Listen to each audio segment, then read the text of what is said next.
Amoureux de l'élevage, bienvenue dans cette nouvelle vidéo, les chroniques d'élevage des deux. Aujourd'hui, nous sommes du côté de Soie, voilà. Donc, nous sommes dans le centre au Cameroun. Nous sommes présentement sur le site d'un de nos fidèles abonnés qui nous suit et qui a décidé d'investir dans cette zone. Donc, nous sommes présentement sur le site avec Monsieur Hervé, c'est ça? Voilà. Donc, Monsieur Hervé, qui est le représentant, c'est lui avec qui nous allons suivre le projet ici. Bon, Monsieur Hervé, comment allez-vous? Non, ça va, ça va. Voilà, voilà. Ouais. Et ici, déjà, vous êtes sur quelle superficie? 3 hectares. 3 hectares, voilà. Et c'est à combien de kilomètres de Soie? Environ 10 km. 10 kilomètres de l'université. de Soie, oui. Ah, ok, ok. Et vous êtes ici, ça fait à combien de temps? Ça fait environ déjà 7 ans. 7 ans. Ouais. Wow. Vous avez dit que ce n'est même pas présentement que vous avez commencé à faire ça. Non. Et je vois, c'est présentement que vous voulez lancer Exploiter. l'activité. Voilà.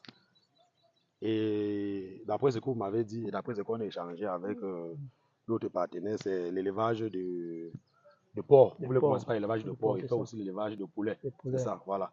Donc nous sommes justement sur le site pour déjà trouver l'orientation des différents bâtiments, la position des différents bâtiments et au sortir de cette visite, comme je vous ai dit, on doit vous fournir un plan de construction bien détaillé. Un plan de construction bien détaillé selon les normes zootechniques, selon les normes de production. Parce que comme je dis généralement, la réussite de cette activité est aussi, commence déjà par le choix du site et par la construction du bâtiment. Celui qui échoue au niveau du choix du site et de la construction du bâtiment, il a déjà échoué presque à 30%, voire même 40% pour son projet. Vous allez voir généralement, certaines personnes, ils ne nous appellent pas au début comme ça. Ils se mettent à construire les bâtiments, ils construisent les bâtiments, ils orientent mal les bâtiments. C'est quand ils lancent la production qu'ils se rendent compte que non, ils ont tellement de difficultés, l'activité n'est pas rentable, qu'ils nous appellent parfois sur le site. Et quand on vient parfois, ils ont déjà investi beaucoup de millions. On est obligé de dire que non, ici, il faut casser ici, il faut casser là-bas. Tu as mal construit ici, c'est pour ça que tes sujets meurent. Tu vois que parfois, un promoteur peut se retrouver en train de perdre parfois 20 millions, 10 millions. Pourquoi? Parce qu'il n'a pas peut-être voulu nous contacter à l'avance.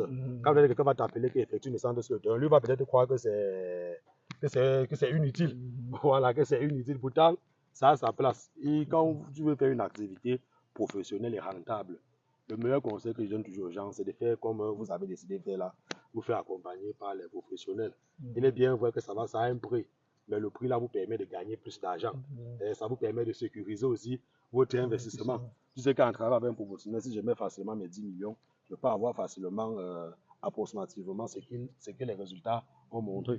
Maintenant, quand tu travailles avec un amateur, tu mets tes 10 millions, ça parle tout, à cause d'une simple erreur technique. Voilà. Donc, comme je disais ici, quand on va vous fournir les plans, on va aussi vous fournir un business plan. Parce que je vois que le projet qu'on doit mettre sur pied, comme j'ai dit, c'est le projet que je propose le plus. Donc 10 truies gestantes, un mâle. J'ai déjà expliqué pourquoi je recommande toujours qu'on commence avec les truies gestantes, parce que ça vous permet d'entrer sur le marché rapidement. L'activité devient aussi, elle n'est plus à long terme. Parce que les gens ont eu tendance à dire que l'élevage de porc est une activité à long terme. Parce qu'ils se retrouvaient parfois en train de commencer avec les porcelets, parfois 3 porcelets, 4 porcelets. Et parfois, avant d'arriver à 1 an, 2 ans, ils sont découragés. Ils disaient que j'ai seulement mis l'argent, j'ai mis l'argent, et je n'ai pas eu de retour sérieusement parce que déjà le cheptel avec lequel ils ont commencé n'est pas rentable. Pour commencer à parler de rentabilité, si tu veux lancer les porcelets, c'est 20. Si tu veux lancer les trucs gestantes, tu vas commencer avec 10. Tu mets l'argent là, tu sors tes porcelets, tu sors tes porcs en engraissement. Là, ça te permet de pouvoir payer les employés. Ça te permet aussi de gagner suffisamment d'argent. Par exemple, comme j'ai dit, je vais vous donner le business plan.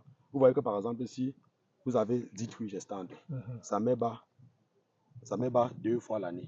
Vous voyez quand ça met bas 2 fois l'année, vous avez facilement, avec les porcs de race, 200 porcelets. En supposant que chaque truie est capable de sevrer 10 porcelets. Vous avez 200 porcelets. En supposant que la période de la mise bas, la période de la gestation, donc quand elle est gestante, et la période de sevrer les porcelets, on vous donne facilement 5 mois.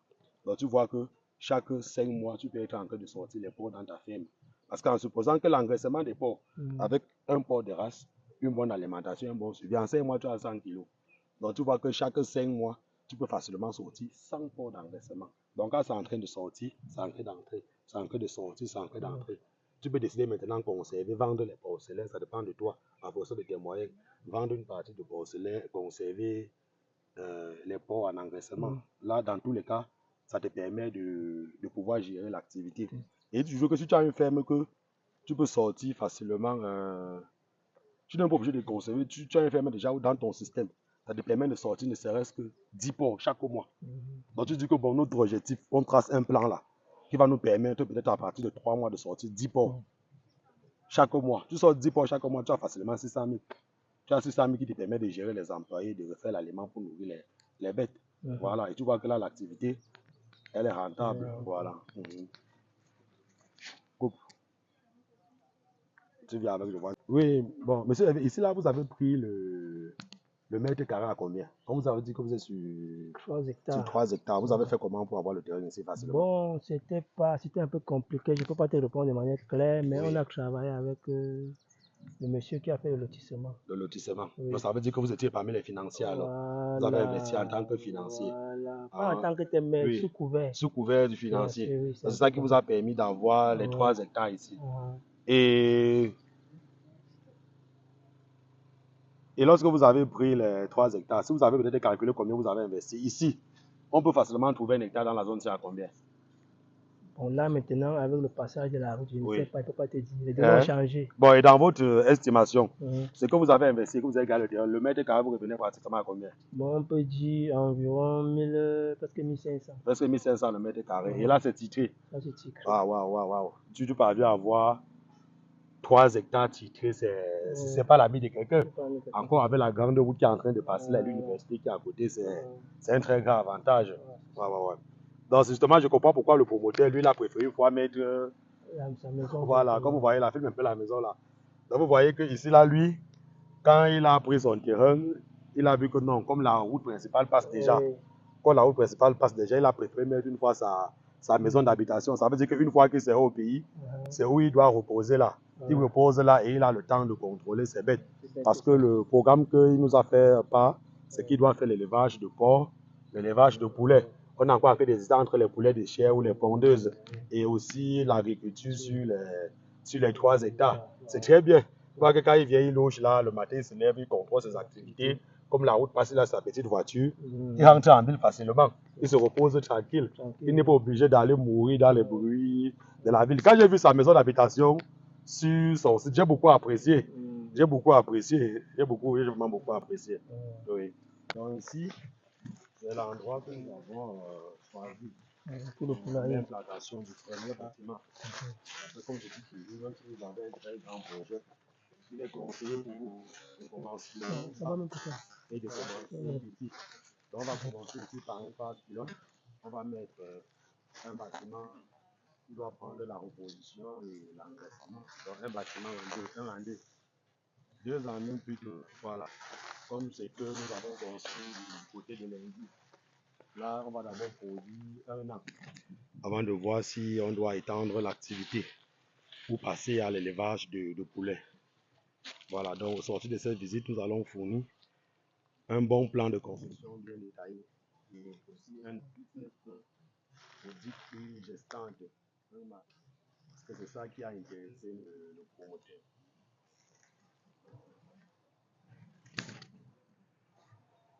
Et donc pour ceux qui ont leur projet d'élevage, n'hésitez surtout pas de nous contacter. Nous sommes disponibles pour vous accompagner dans la réussite de votre activité. Comme vous pouvez constater, nous vous avons déjà dit que nous vous accompagnons sur toute la chaîne. Une fois que vous suivez votre formation et que la formation est achevée, nous effectuons une descente sur le terrain. Par exemple, ici nous sommes du côté de Soie. Nous sommes comme ça avec notre partenaire. Lui nous a contacté depuis avant d'arriver au pays. Donc une fois qu'il est arrivé au pays, il a pris attache à nous pour que nous effectuions la descente sur son terrain ensemble. Et nous sommes sur le site pour voir dans quelle mesure nous allons décoller avec l'activité et l'accompagner dans ça. Et vous devez savoir que lorsque vous travaillez avec nous, nous vous accompagnons au niveau du choix du site, au niveau de la construction des bâtiments, au niveau de l'approvisionnement, que ce soit en matériel, en porcelain, en trucs gestante ou en poussin. Et on vous accompagne aussi au niveau du suivi. Si vous avez besoin des techniciens pour suivre votre projet, des techniciens formés, nous mettons à votre disposition les techniciens qui vont vous accompagner lors du suivi. Et le plus gros avantage encore en travaillant avec nous, c'est que nous vous accompagnons au niveau de la commercialisation de vos produits. Donc si vous voulez vous investir dans cette activité, rassurez-vous, l'équipe technique élevage et leader est la meilleure équipe avec laquelle vous pouvez travailler parce qu'elle vous avez l'assurance de sécuriser votre investissement. Il vous est nouveau sur cette page, n'hésitez surtout pas de vous abonner et de cliquer sur le bouton de notification qui affichera. Parce qu'ensemble, nous allons construire ce beau monde. L'élevage leader, plus qu'une passion, une nouvelle vision de l'élevage pour l'Afrique. Donc, sur ce site aussi, nous allons venir constamment vous présenter l'évolution du projet. Donc, lorsque nous allons lancer avec la construction, nous allons faire une vidéo pour vous présenter la construction.